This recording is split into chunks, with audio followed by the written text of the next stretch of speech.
There's a place that we enter every once in a while, and it's a difficult one. It's a little hard to get yourself in there because you don't always know where it's going to go. And when you arrive there, perhaps even the whole system isn't working. Perhaps things have broken down and you've lost track of who you were or what it was that you intended to do. And part of the attraction there is that the games are so incredible. There's just a vast amount of lovely little details that you could get engaged in, and they are absolutely terrifying once you get your hands on them because they take you over. They concentrate deep systems into your veins and your blood, and everything that's inside you starts to tighten like it's based in a concrete mass, and you find yourself thrown over the edge into the air, lost, floating in space in a wild, open, abstract opportunity. There are stars, and look at them, the wild. The stars, they're shaking about. Aren't they suns? Aren't those things suns? Couldn't they be dead already? They're already dead, I think. I think the light that's coming to them now is something I have never, ever felt or ever will feel. I'm afraid that my life is just small compared to everything else. I saw a cat the other day. It was the cutest little thing. It was incredibly sweet and puffy, and I scratched its neck, and it lay down in the ground. It was so happy to receive that attention, that love. You might know those moments when something is so good for you that you just have to collapse with joy. The bones just go to jelly. Your guts, your innards just splay out. You become like a sheet of paper, and you're laying in there in the wind, and pretty soon the wind picks you up, and you're flying through the air, and you're slamming against a tree, and you're slamming against a car, and another car runs you over, another car runs you, and you're down at the intersection, and you're waiting, and you're standing, and you're waiting for that red light. And, you can't cross on the green anymore because things are totally screwed up, so you're just waiting for the red because that's the time to go. You got to go on that red. That's what I'm saying now. From now on, when you're listening, if you're really listening, if you really gotta listen to anything, you should be listening to the quiet, effervescent bubble that takes time to reach you.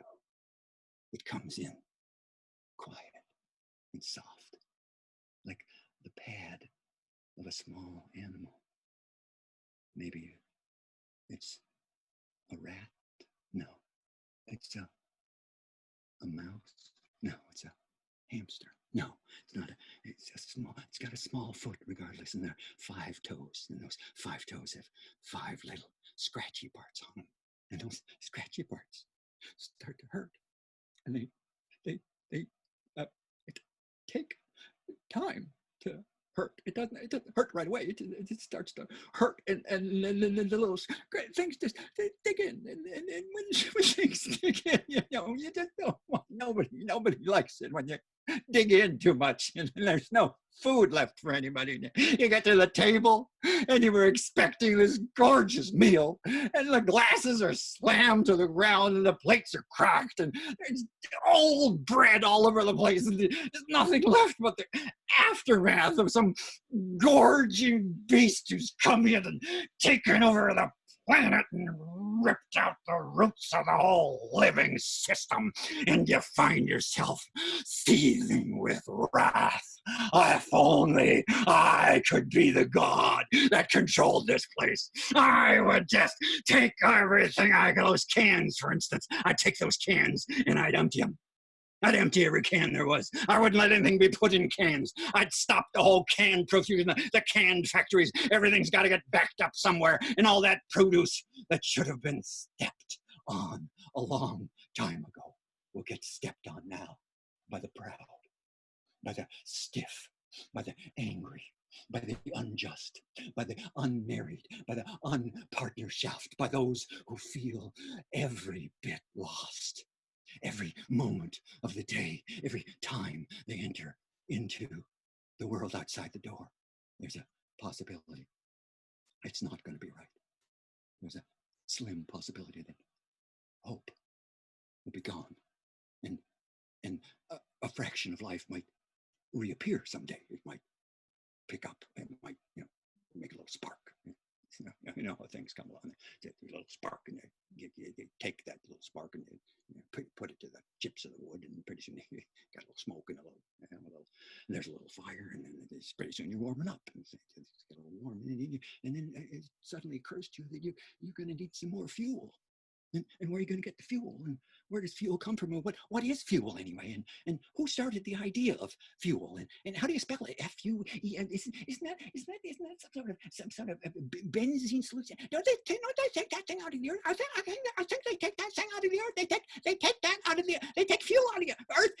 Fuel comes out of the earth. As far as I know, everything comes out of fuel. Fuel comes out of the earth. Yes, fuel comes out of the earth, and everything I've ever eaten is in fact has come from the earth. Absolutely everything that I ever ate.